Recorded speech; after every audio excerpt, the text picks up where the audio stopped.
mess here. I see it coming. Okay, so the first thing I look for is, see all this right through here? I look for as lean as I can get. This has got too much for me, okay? But again, we gotta get what we gotta get. Okay, this is a Prime brisket. This is a Costco brisket, so this would be a Prime. Prime Choice Select, we have multiple different versions that we can get.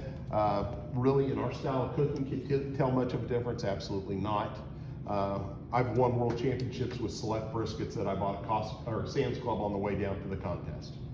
World championship with one, and it's sort of, yeah, it is what it is. Can you flip it around so you can so we can see what you're saying when it's too much? It's too much? Okay. Yeah, that's a little bit too much. Are we going to trim that out? Absolutely, yeah. But it is a little bit too much. That when I pick up a brisket, how flexible it is, you see that a lot on YouTube University. That's like, what the hell? What are you guys talking about? Okay, makes zero difference whatsoever. Again, I look for the brisket. I look for a little less marbling fat in here on this side. I like to get briskets anywhere between 14 to 18 pounds. Okay, knowing that those will be much more manageable. Let's look at the back side of this. I haven't looked yet. Okay, now the back side of this is laid out really nice. If I see a big thick cap back on this, I stay away from it because again, I'm paying for fat. Okay, I'm going to trim that off. I don't want that. I usually look for about a 1/4 inch on this back side right here, and this has about a 1/4 inch, and that's what I usually leave. Okay, so we'll trim some of this down, but again, we got some ugly pieces over here we're going to have to take off. This will have quite a bit of trimming to go down to it, okay, especially for this piece. So right here, when I look for a brisket, I also look for a big point.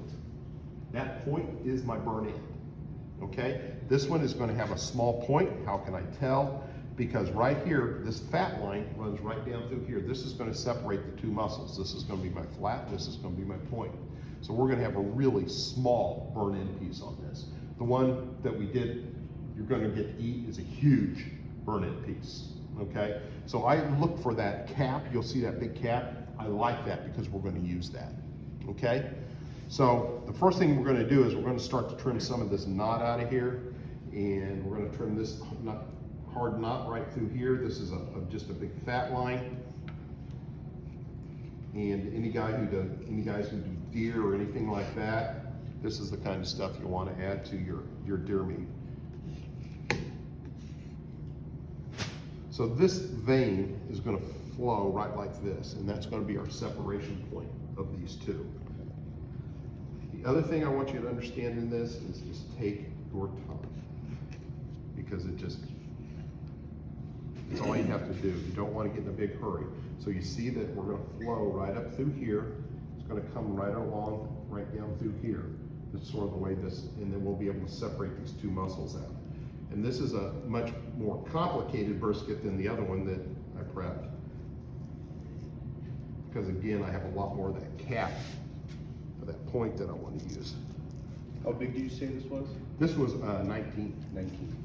So we're probably going to trim 4 off. Mm-hmm. And then we're going to lose 20% to cook. Gotcha. So, you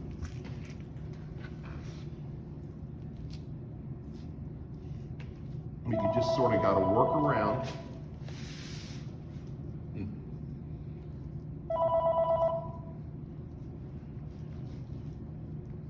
you see why butchers charge so much to trim these for you now. So what you're going to start to notice right here is you can see we have a different grain pattern that's running into this brisket. Okay, see how this is running right here? Okay, we have a different grain pattern. So what you'll notice here is our grain pattern runs right like this. So that's how we have to tell that we have 2 separate different muscles on this, or these different grain patterns. So what I always do is I always notch an end. And why do I notch an end like that? This is what it's going to do. It's going to tell me as I cook this brisket, and you'll see that brisket, we're going to put a crust on it. And if I don't see how to cut my grain pattern, I can do 1 cut with my knife. I can cut that brisket with the grain. It doesn't matter how well you cook it. It will never be tender. It'll be stringy and tough.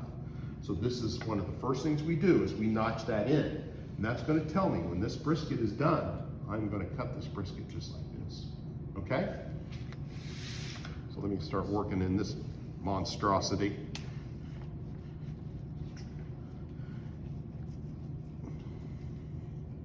And this is going to require some trimming. You can see it's just solid. Now, a lot of guys, what they're doing now is taking this and doing what with it? Boiling it down for tallow, and then putting it back in the brisket. And we'll explain some of the science behind that, why you probably makes zero difference whatsoever. So I'm going to gently start opening this up and exposing some more of the point.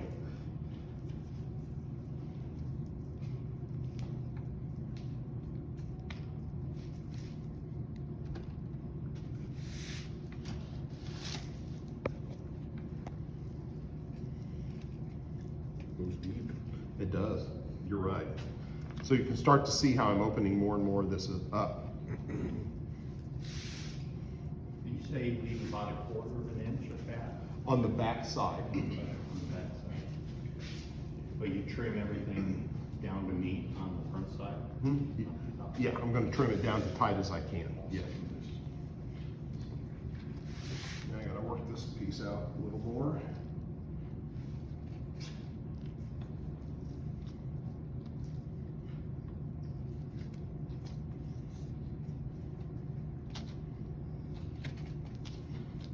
It's like wedging out a tree, if anybody's ever wedged out a tree. So you can start to see how we're opening this up more? See this? So now I'm just gonna gently work my knife through and separate up a little more. Say I'm staying right at the line, you can start to see where I'm starting to see some of the muscle of the, the reason I do this is because when I smoke this brisket, I wanna be able to get penetration and flavor into here. If I don't do this, I cook together, I'm gonna have no burn ends whatsoever. This way, we're gonna be able to have burn ends. So that's why we wanna do this. Now, if you weren't doing the Midwest style, how much would you still be trimming off a bunch of that and then keeping it in together? No, on the Midwest style, no. No, I mean, if you were gonna ever cook it all as one. All is one, no, I wouldn't trim it out. You would trim some off, you'd trim some off the backs, but no, you would leave it like that. You'd leave it, that's a Texas style right there. Yeah. They don't trim a lot of that out, they just leave it there, and you get what you get. Because I've always cooked them as a full brisket. But I've trimmed out, but I've just never gone that deep. Yeah. But yeah, you never get that true burn end that you would get Right. trimming like Which this. I've never tried to do with the point. I just eat what I eat and the rest goes in chili. Nothing wrong with that. I've never done a full one, I just always do the flat. I've Okay, always done now it. the flats are probably the hardest piece to cook. Yeah, that's why it's dry, I mean. Yeah, and it is. It is the hardest piece to cook. Okay. So now I've got it open up to about here. And I'm gonna pretty much start to prep out the rest of the brisket. This is enough for me. I'm gonna trim some of this off and sort of clean the brisket up now a little bit. And you can go crazy on doing this. We're just gonna do it enough to where it's gonna work its way out. We just don't need to go crazy on trimming, okay? So all I'm doing now is just really cleaning up. And I'm gonna take this ugly thing, it's just driving me insane. So, I'm gonna take this off, I'm just gonna straighten him out a little bit. See how I straighten that out. Just makes it a little more. But you're gonna leave everything connected. Absolutely. Yeah, I'm gonna leave it connected. Can I split it? Absolutely, if I want to. if I'm constrained on space and I have a huge brisket, I'll split it. Okay, if I'm cooking like on green egg, I'll split this guy, okay? So all I have to do is just go ahead and follow the seam on down and split it out. And then I'm cooking 2 separate pieces, okay? You ever split it out and cook one like the next day or 2 days later? Good, absolutely, absolutely. And this gives you the flexibility to do that. Let me straighten up this side.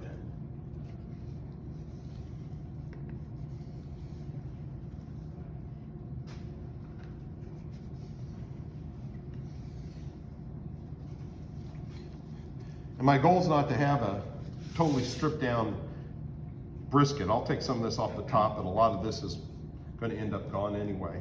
So there you go. Okay.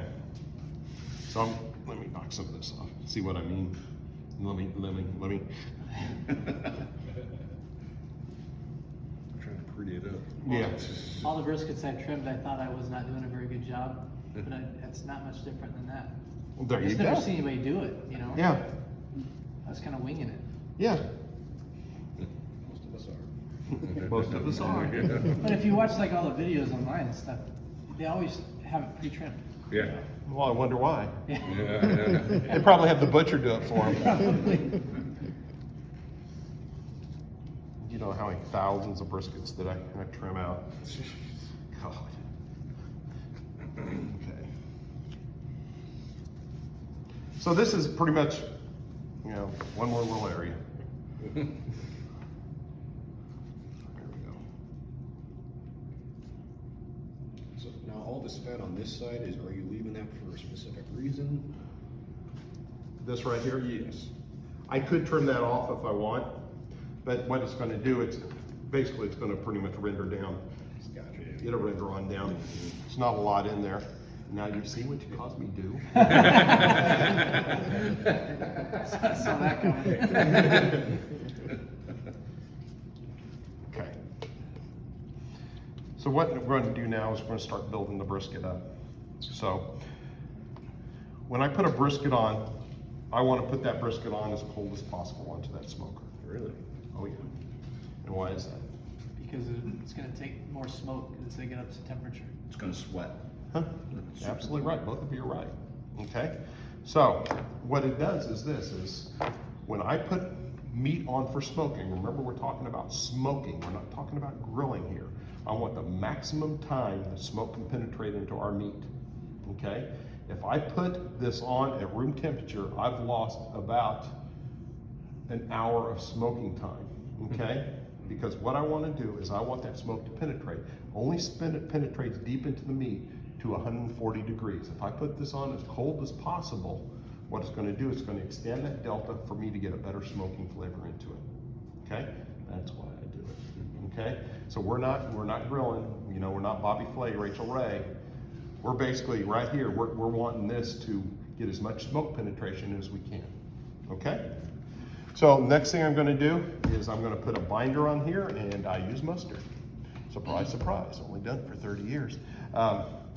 And I use mustard, and what that mustard is going to do, I don't use a lot. It's going to basically help my rub build better. It's going to give me a better crust because it just gives me a better setting for that rub. So as the moisture pulls out, the mustard combines with that moisture, builds into that rub, and I get a better crusting with the rub. Will I taste it? Will I taste it? Absolutely not. It'll be completely gone. Just it works as a great binder. A lot of people now are using Frank's hot sauce and hell, everything else. But I tell you what, won multiple world championships on mustard because I don't want a mustard taste. I don't want a Frank's hot sauce taste.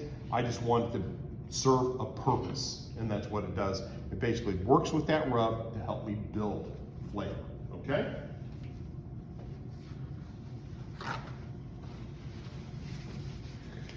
So the next thing I'm going to do is I'm going to start building my rubs, okay? I start with the Texas beef rub. It's going to be more of a Midwest style Texas beef, so it's not a over peppered or over salted or over garlic. It's more of a Midwest style. Okay.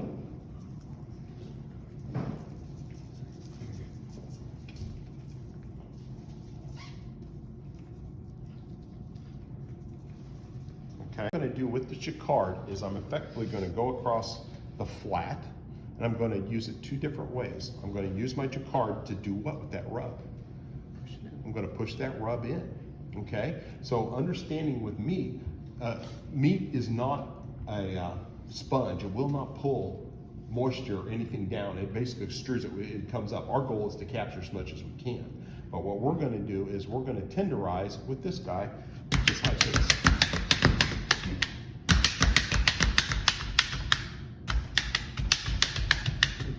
Okay.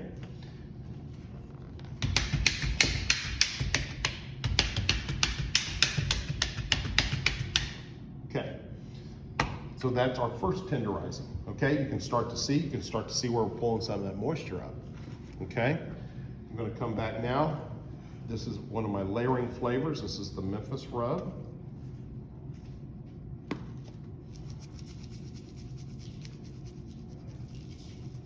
It's got a Worcestershire bite to it. So we're just confusing the hell out of everybody. We got a Kansas City style brisket with Texas on it. Now we're putting Memphis style on it. Can't say we're not diverse. Then I'm going to come back. Now, the one thing I do caution on is over jacquarding, because it will break it down to the point where it'll be mushy. Okay. How deep does it go?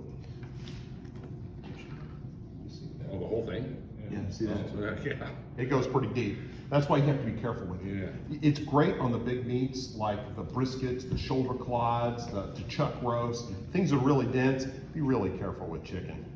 I've done it too much on chicken and steak, and it just falls apart. It just falls it apart. Yeah. What is that one? You do the fat cap too? Do you have- No. So I'm not going to do the fat cap at all. I'm going to leave it alone. This fat cap's already at about 1/4 of an inch. I don't need to trim it down whatsoever.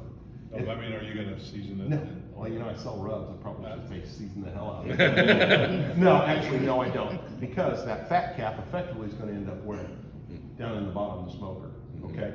So, no, I don't worry about the fat cap at all. And you'll see when we cut these briskets that the backside really has nothing to do with what we're doing here. Okay? So, no, I don't season the fat cap at all. Okay. So, again, this is a Midwest style brisket, that more of the Texas style, where they want to, you know, you have that huge fat cap and they just, it makes zero difference, because what they're trying to say on that is that fat basically dissolves down into the meat. Well, the science does not support that. Meat's not a sponge. It's not going to happen that way. Meat cooks up, okay? Our goal is to use this crust to block all that in. Okay, that's what we're doing today. We're building this crust to block all that in, okay? Is there any benefit to maybe scoring the fat at the bottom and then seasoning in there? No, because I know you what's do it with some on Texas pork butts, we'll Yeah. score it and then season it. so what happens on that, if you do score on that back side, all it's going to do is it's going to render, that fat's just going to render down into the bottom of the smoker.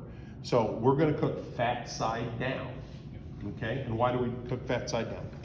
Checked it. Absolutely correct. Absolutely correct. So that myth that I'm cooking fat side up because the fat's going to dissolve down into is just a myth.